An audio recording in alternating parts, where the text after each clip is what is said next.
संत दुर्लभो, ऐसे महान संतों का दर्शन दुर्लभ है। जब द्रवहि दीन दयालु राघो, तो साधु संगति पाइए। जब भगवान जिस जीव पर द्रवित होते हैं, दया करते हैं, प्रसन्न हो जाते हैं, कृपा करते हैं, तब महापुरुषों का संग मिलता है। देखो, वेश धारण करना सहज है, लेकिन वेश का निर्वाह करना बहुत कठिन है।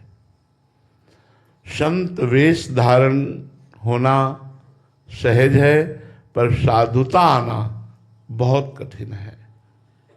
जहां काम नहीं, क्रोध नहीं, लोभ नहीं, कामादिक मद दम्भ न जाके, तात निरंतर बस में ताके, जिसके कोई भी विकार नहीं है, जो सदैव भगवत चिंतन परायण रहता है, जिसकी दृष्टि में भगवान के सिवा अन्य कोई नहीं है, जो महान सहनशील है, जिसके हृदय में करुणा उमड़ती रहती है, जो जिसका चित्त भगवान में आसक्त है, जो भगवान के गुणगान का व्यसन रखता है, जो सदैव भगवान के चिंतन में ही मस्त रहता है, ऐसा भगवत प्रेमी महात्मा मिलना वास्तविक बात है, बड़ा दुर्लभ है।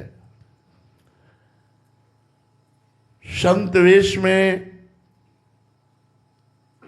भगवान ही विचरण करते हैं जगत पावन करने के लिए, क्योंकि तस्मिन् तज्जने भेदाभावात्, भगवान और भगवान के जन्म में भेद का अभाव है।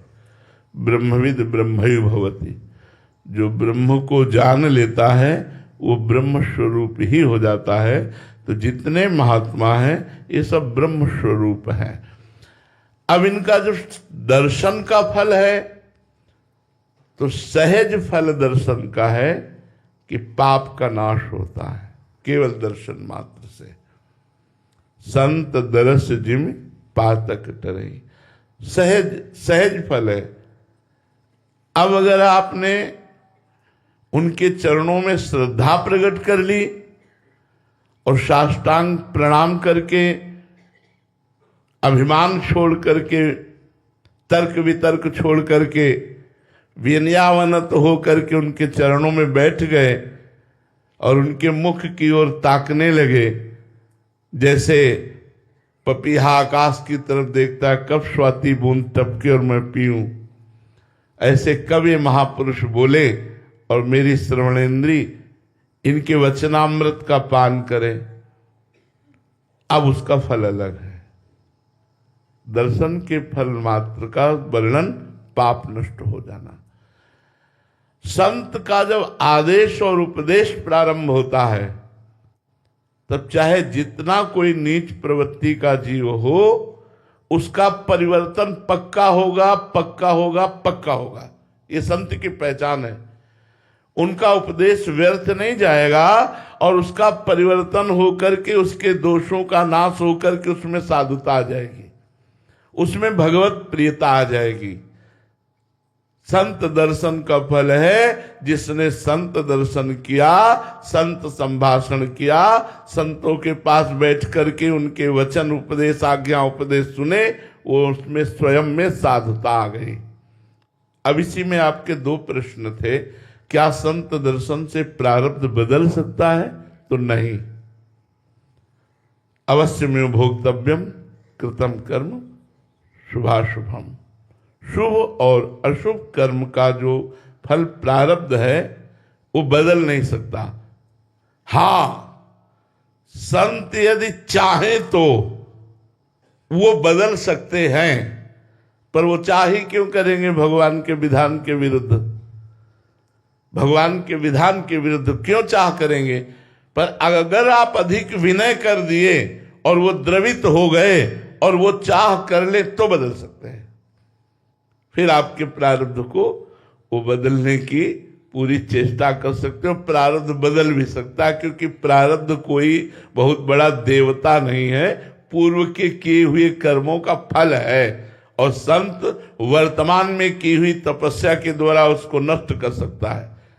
पर इसमें दो बातें, बहुत समर्पित चित्त और द्रवित कर दो उन संत को, और वो द्रवित होकर के संकल्प कर ले तो प्रारब्ध बदल सकता है, या वो द्रवित होकर आपके प्रारब्ध को अपने ऊपर ले लें तो प्रारब्ध कट सकता है आपका। अन्यथा शास्त्रों में अवश्य में भोक्तव्यम, वो प्रारब्ध को भोगना पड़ता है।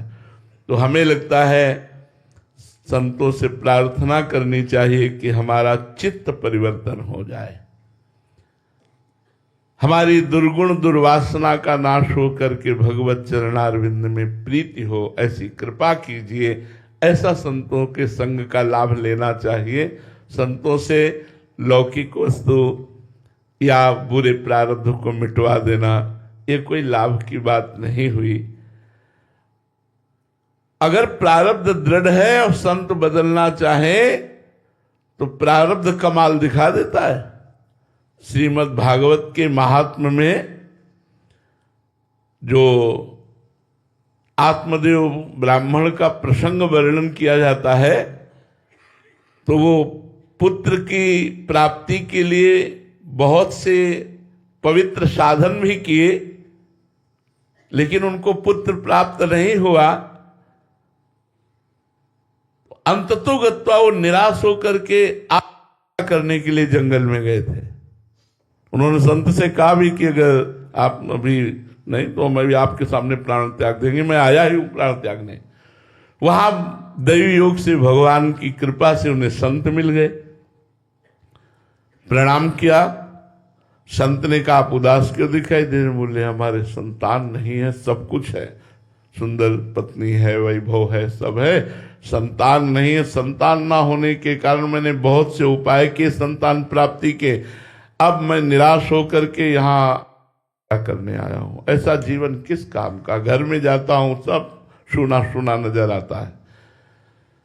संत ने उनके भाग्य की रेखा को पढ़ा और कहा 7 जन्म तक तुम्हारे प्रारब्ध में संतान नहीं है। तो उन्होंने कहा हमें प्रारब्ध से मतलब नहीं, यदि आप संतान दे सको तो मैं जीवित रहूं, आप संतान न दे सको तो मैं शरीर पूरा करने ही आया हूं, अभी आपके सामने ही कर लूंगा।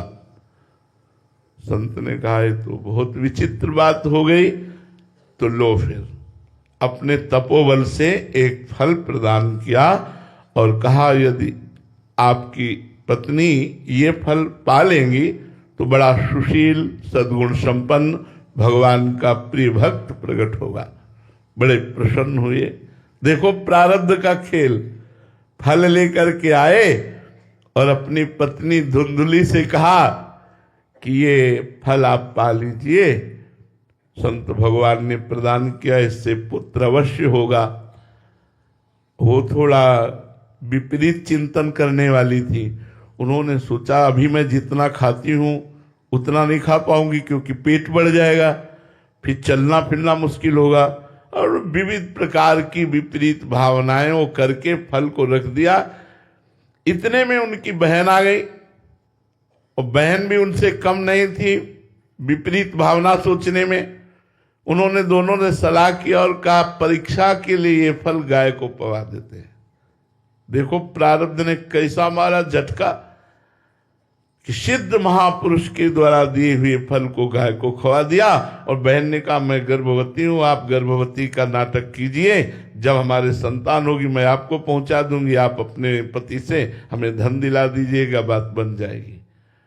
तो गाय से गोकर्ण जी प्रकट हुए और उनकी बहन से जो पुत्र लिया धुंधुली ने तो अपने नाम के अनुसार धंधकारी रखा, जो महान पातकी और दुष्ट आचरण वाला, जिसके लिए श्रीमद् भागवत का श्रवण गोकर्ण जी ने कराकर और उसे मुक्त किया। तो इस प्रसंग से पता चलता है कि संत भगवान ने तो प्रारब्ध बदलने की पूरी चेष्टा की, लेकिन क्या बदला? क्या प्रारब्ध ज्यों का त्यों रहा। धुंधुली का गर्भ में कोई भी संतान नहीं आई। और वो फल गाय को नहीं तो अगर पा लेती तो पक्का पक्का संतान होती, क्योंकि वो संत के द्वारा दिया हुआ फल वो निष्फल नहीं जाता। तो प्रारब्ध अगर प्रबल हुआ तो ऐसा भी हो सकता है कि वो भ्रमित कर दे और संत की आज्ञा का उल्लंघन हो जाए। वो क्या अगर संत चाहें तो हो सकता है, क्योंकि तप में बड़ी ताकत होती है। तप अगर संत के पास एकत्रित है और वो चाहे तो प्रारब्ध के किसी के भी प्रारब्ध को विध्वंस कर सकता है। पर प्रायः संत जन भगवान के यंत्र होते हैं, जैसा भगवान इशारा करते हैं वैसा ही करते हैं, नहीं तो उनका कोई संकल्प विकल्प नहीं होता और संकल्प विकल्प रहित महापुरुष होते हैं। पर संतों के दर्शन से भगवान में प्रीति होना ये सही फल है। संत संग अपवर्ग कर, संतों का संग मोक्ष के लिए है, संतों का संग भगवत प्रेम के लिए है।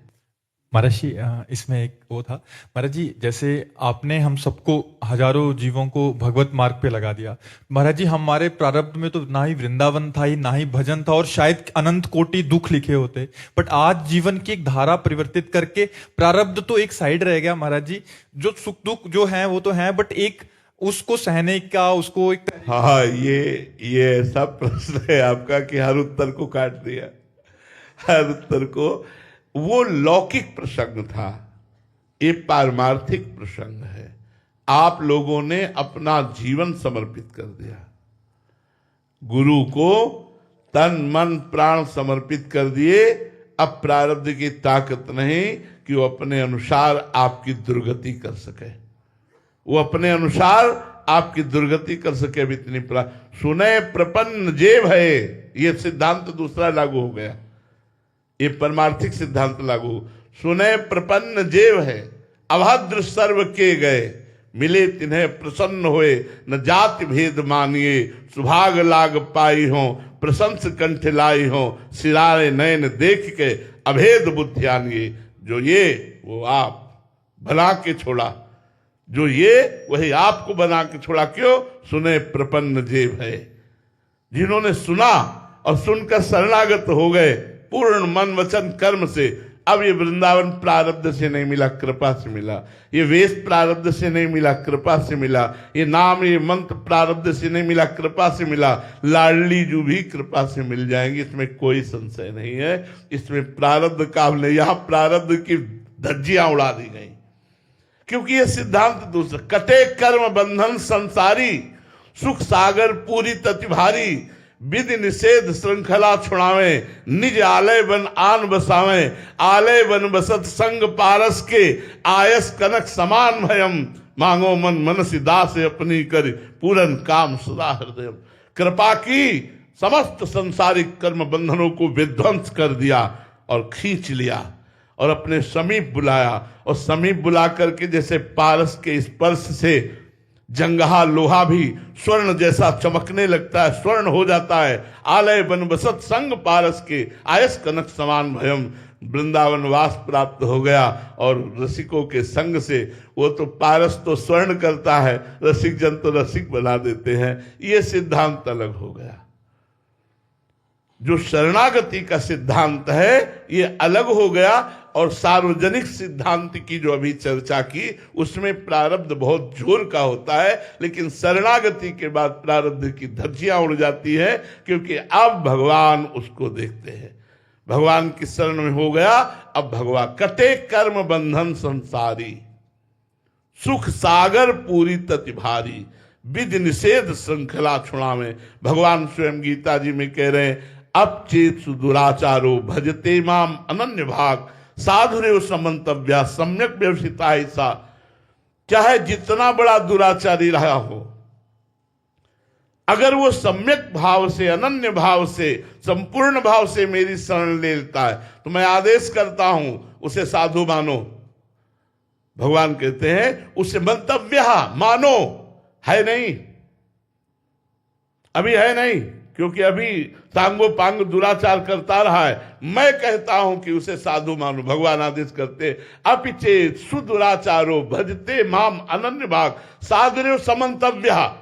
सम्यक व्यवसिता ऐसा, क्योंकि उसने सम्यक बुद्धि से निश्चय कर लिया अब मेरा कल्याण केवल भगवान की शरण में होगा। वही भगवान रामचरितमानस में कह रहे, करो सद्यति साधु समाना, मैं उसे साधु बनाता हूं, चाहे चराचर विश्व का द्रोही हो, करोड़ों ब्रह्म ऋषियों का वध करने वाला हो, अगर मेरी शरण में आ जाता है तो मैं उसे साधु बना देता हूं। कोटि विप्र वध लागे जाहू, आए शरण तजो निहिता हूं।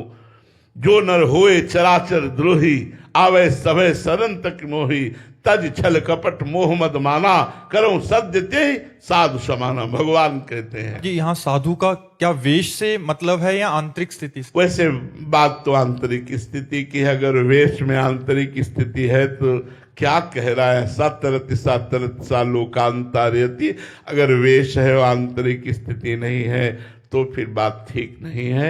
आंतरिक स्थिति की बात कही गई है। साधुता जैसे श्री विभीषण जी को देखकर श्री भगवान कह रहे हैं, तुम सारी के संत प्रिय मोरे, धरऊं देह नहीं आन निहोरे। तुम्हारे जैसे संतों के लिए मैं अवतार धारण करता हूं। तो विभीषण जी राजमंत्री की पोशाक में है, न सन्यासी है न वैरागी वेश में, राजमंत्री रावण के भाई भी हैं और राजमंत्री भी हैं। तो उस पोशाक में भगवान कह रहे तुम सरीखे संत प्रिय मोरे। लक्षणों को जब रावण ने लात मारी और विभीषण जी ने कहा तुम पितु सरीस भले ही मोहि मारा, राम भजे हित नाथ तुम्हारा। तो कैलाशपति बोल उठे, उमा संत कई है बड़ाई, ये संत है विभीषण। तो विशेषता आंतरिक साधुता के लक्षणों की है। वेश तो आचार्यों के द्वारा हम लोगों को प्राप्त होता है। अगर आचार्यों के द्वारा वेश प्राप्त है तो उद्देश्य भी प्राप्त है। वेश और उद्देश्य दोनों मिल जाए तो फिर क्या कहना है। अगर केवल वेश है और उद्देश्य संसार है तो इसी को पाखंड कहते हैं, इसी को दंभ कहते हैं, इसी को पाखंडी कहते हैं। बिन विवेक वैराग्य भक्ति बिनु सत्य न एको मानो, भगवद विमुख कपट चतुराई सो पाखंडी जानो। पाखंड की परिभाषा बताई, यदि विवेक नहीं, वैराग्य नहीं, भगवत प्रेम नहीं, अंदर भागवतिक लक्षण नहीं, और आप तो फिर उसमें पाखंड रोग आ जाएगा, उसमें दंभ रोग आ जाएगा। तो उद्देश्य जिसका भगवत प्राप्ति है और जिसमें भागवतिक लक्षण विराजमान है, उस वेशधारी महात्मा के द्वारा पूरे मम भक्ति युक्तो भुवनम पुनात, भुवन के भुवन पावन करने की सामर्थ्य रहती है। तो संत दर्शन बड़े भाग्य से मिलते हैं, संत संभाषण उससे भी ज्यादा कृपा होती है, और संत आज्ञा उपदेश अगर हम पालन करने लगे तो हम स्वयं संत बन जाएंगे, हम स्वयं भगवान के प्रेमी बन जाएंगे। धर्ममानस दास जी, राधे राधे महाराज जी। महाराज जी, जीवन में कोई ऐसा अपराध हो जाए जो खुद की नजर में भी अपराध हो और फिर बाद में उसका एहसास होने के बाद पश्चाताप होने लगे और अंदर से संकल्प हो कि ये ऐसा दोबारा अपराध नहीं होगा, तो महाराज जी क्या प्रभु क्षमा करके पुनः कृपा? बिल्कुल क्षमा कर देंगे, बिल्कुल क्षमा कर देंगे आपको। अब पश्चाताप करने की जरूरत नहीं है, अब नाम जप करने की जरूरत है। नाम संकीर्तनम यस्य सर्व पाप प्रणाशनम। भगवान के नाम में बड़ी सामर्थ्य है। आपसे ही नहीं, कोई यहां ऐसा नहीं बैठा जिससे गलती ना हुई हो, कोई ऐसा नहीं बैठा, क्योंकि भूमि परत भा ढाबर पानी, तिम जीवई माया लपटानी। हम सब माया ग्रसित जीव भगवान की करुणा, गुरु की करुणा से कुछ लड़खड़ाते हुए परमार्थ पथ पर चल पाते हैं। लेकिन अगर कहा जाए गलती सबसे होती है, सबसे गलती होती है। भगवान क्षमा करते हैं। भगवान कहते हैं सर्वधर्मान परित्यज्य मामेकं शरणं व्रज, अहम त्वाम सर्व पापेभ्यो मोक्षयिष्यामि मा शुचा। मैं तुम्हें समस्त पापों से मुक्त करके पवित्र कर दूंगा, तुम मेरी शरण में आ जाओ, मेरी शरण में आ जाओ। तो भगवान की शरण में होकर भगवान का नाम जप करो। अब बहुत कठिन विषय एक है, पूरे जगत के लिए है, क्योंकि हम लोग उसी विषय पे चल रहे हैं। मन से लड़ पाना बहुत कठिन होता है। बाहर बड़े बड़े युद्ध हुए जिनकी महिमा का वर्णन हुआ है, बड़े बड़े इतिहास में युद्ध हुए, लेकिन जो युद्ध मन से होता है वो सबसे बड़ा युद्ध है। और मन में दुर्वासनाएं बसी हुई हैं बहुत जन्मों की। खुली बात समझना, हम एकदम बिल्कुल मन की पन्ने खोल के कह रहा हूं क्योंकि उसी को पढ़ता रहता हूं। मन में दुर्वासना मम सदा परिकर्षयन्ति, दुर्वासनाएं हमको खींचती रहती भोगों की तरफ, और मन में इतनी प्रियता है कि इसकी बात को हम काट नहीं सकते। एक बार काटते हैं, दोबारा फिर रख देता है, दोबारा फिर रख देता है। आखिरकार हमको अपने मन की बात माननी पड़ती। सब कुछ करने के लिए तैयार है, लेकिन मन का विरोध सहन करने के लिए तैयार नहीं। यही साधक परास्त हो जाता है। और जिसने मन से ममता हटा ली और मन का विरोध करना सीख गया और मन को अपने अधीन कर लिया, वही परमात्मा को प्राप्त कर लिया। इतनी प्यार भरी बात मन से हमारी है कि कसम खवा लो, मन ने गलत क्रिया कराई, हम बिल्कुल छुपा जाएंगे, और जबकि इसकी पोल खोल देनी चाहिए, तभी ये ठीक होगा। पर हम इतना प्यार करते हैं मन को कि मन की बात को नहीं काट सकते, और मन की बात को हम बोल नहीं सकते। मन को दुलार करते हैं और वो हमें अंदर खोखला बनाए दे रहा है। हमारे अंदर से सारे सद्गुण, सारे धर्म विचार नष्ट करते हुए हमको बेविचार में, व्यसन में, गंदी आदतों में ऐसे फंसाता चला जाता है। क्यों? क्योंकि हम उसका विरोध नहीं कर पा रहे हैं। उसके विरोध करने पर वो इतनी व्यथा पैदा करता है, अशांति पैदा करता है कि ऐसे लगता है कि फिर यार इसकी बात मान जाओ, काहे को इसका विरोध करो। तो साधक फिसल करके भोगों में चला जाता है। इसीलिए भगवान ने गीता जी में कहा है, यम ही न व्यथ्यन्ते ते पुरुषम पुरुषर्षभ सम दुख सुख धीरम स्वमृतत्वाय कल्पते। इस व्यथा को सह जाना बड़ा कठिन है। मन ने ठान लिया ये चीज खानी है, ये व्यक्ति मिलना है, ये वस्तु प्राप्त करना है, ये भोग भोगना है। अब वो एक बार नहीं, जब तक आपको परास्त नहीं कर देगा तब तक लाखों बार वो आपके सामने पेश करेगा, घुमा घुमा के वही भोगा हुआ सुख, वही नवीन बातें, वही नवीन कल्पना, वो बार बार आपको इतना, अगर एकांत हुए तब तो और चढ़ बैठेगा और आपको व्यथित करके अपने अनुसार चला देगा। बस मन के अनुसार चलने के कारण ही संसार बंधन प्राप्त हुआ है। यदि धर्म के अनुसार मन को चला दिया जाए तो मोक्ष की प्राप्ति हो जाए, गुरु के अनुसार मन को चला दिया जाए तो मोक्ष की प्राप्ति हो जाए। तो हे महात्मा जी, ये केवल आपकी ही बात नहीं है, ये हम सबकी बात है कि हम सबसे गलती होती है। पर भगवान से प्रार्थना करें कि इन गलतियों का हमारे अंदर जो वास हो चुका है ये नष्ट हो जाए। रघुनाथ जी, श्याम सुंदर जी, प्रियाजू, सियाजू, जो जिसके आराध्य देव हों, उनके चरणों में प्रार्थना करो कि मेरी सामर्थ्य तो नहीं है कि मैं इन दोषों पर विजय प्राप्त कर सकूं, पर प्रभु आप कृपा करके इन दोषों पर विजय प्राप्त करा दीजिए, नहीं तो बहुत बहुत बहुत मुश्किल है। हम लोग चल के देख रहे हैं, बहुत ही हठीला है मन। अगर इसने चाह लिया तो न भजन होने देगा, न शांति से बैठने देगा, खोपड़ी खा लेगा, बस वही चाहिए जो इसने चाह लिया है। अब उस समय भगवान नाम जप कर पावे तो निकल जाए, निकलने का रास्ता है। जिस समय अपना तांडव मचा रहा हो मन किसी भोग को लेकर, उस समय आपका कीर्तन शुरू हो जाए, राधा राधा राधा, ये शांत हो जाएगा। लेकिन उस समय कीर्तन की याद ही नहीं रहती, उस समय केवल वही भोगासक्ति छाई रहती है। स्मृति भ्रम में हो जाती है कि सुख संसार में है, ऐसी बुद्धि में बैठकर बस फिर नाश ही नाश कामा संजायते क्रोधा क्रोधा स्मृति विभ्रमा स्मृति भ्रंशात बुद्धिनाशो बुद्धिनाशात प्रणश्यति। इसलिए आप ज्यादा पश्चाताप मत कीजिए, सबसे गलतियां होती हैं। भगवान बड़े कृपा सिंधु हैं। हाँ, कोशिश करें। हम ये नहीं कहते कि कसम खाओ आज से बिल्कुल नहीं होगा। तुम्हारी सामर्थ्य क्या है? बहुत त्रिगुण माया में बड़ी सामर्थ्य है, वो बहुत बहुत बड़े बड़े ज्ञानियों के चित्त का अपहरण कर लेती है। ज्ञानी नाम चेतांसी देवी भगवती सा बलादा कृष्ण मोहाय महामाया प्रेक्षति। इसलिए भगवान की शरण में हो। मामे वे प्रपद्यन्ते माया में ताप तरंदिते। भगवान की शरण में होकर नाम जप करो और रो रो के पुकारो तो पार हो जाओगे। सीम की चाप सके को तासु बड़ रखवार रमापति जासु। भगवान जिसकी रक्षा करने लगते हैं वही इन दोषों से निपट पाता है। नहीं तो भैया चाहे जो वेश रख लो और चाहे जिस देश में चले जाओ, ये पिंड नहीं छूटता। परम पावन वृंदावन धाम है, यहाँ प्रिया प्रीतम नित्य रास विलास कर रहे हैं, लेकिन चित्त वृत्ति अपने ही भोगों की तरफ जाती, प्रिया प्रीतम की तरफ नहीं जाती। गुरु कृपा से लाख प्रयास करो, ये भोगासक्ति की तरफ ही बढ़ती है।